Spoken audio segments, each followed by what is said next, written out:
Nandritra ilay hetsika goavana no tanterahan'ny fikambanana Fivami na ny fikambanan'ny vady miaramila kosa izay no tanterahana teny amin'ny chapelle militaire teny Ampabesy teny vady teny no naangonana vola tapitrisan'ny maro raha ny fantatra moa dia atolotra ho an'ireo fianakaviana vadina miaramila ihany koa namony ainy amperinasa tao anatin'ny fiadina sy ny opération izay no tanterahana tany amin'ny ilany atsimon'Nosy iny marimarina kokoa dia ny fiadina amdahalo raha ny fantatra ary dia fianakaviana ampolony no ahazo izany fanomezana izany.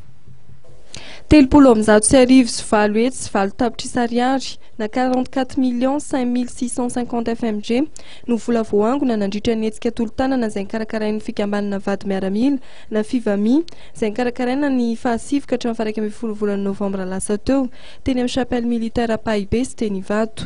Ankoatra io dia nisy ihany koa ny fitaovam-pianarana sy kojakoja samihafa izay voarahin'ny fikambanana. Ireo rehetra ireo dia atolotra ireo fianakavian'ny miaramila namony any amperinasa tamin'ny hetsika vejina amin'ny dahalo. Dia amin'ny anaran'ny fikambanany vady miaramila manerana ny Nosy misy lokoteny eto sy saorana indrindra ho anareo rehetra izay nafory vola mikarena nanolotra ampitiavana nanampy anay amin'ny hetsika isan-karazany. Andriamanitra ny hamaly fidianareo.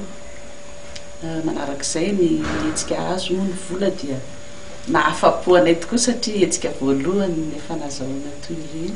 Ny fomba hitsinjarana azy zany dia efa azo tany amin'ny tompona andraikitra moa ny isan'ireo miaramila ny arambony dia ho zaraina mitovy tsy akanavaka. Araka ny fantatra dia fianakaviana 4 ankizy 13 no ahazo ny fanampiana tolo-tanana izay ho tanterahan'ny Fivami.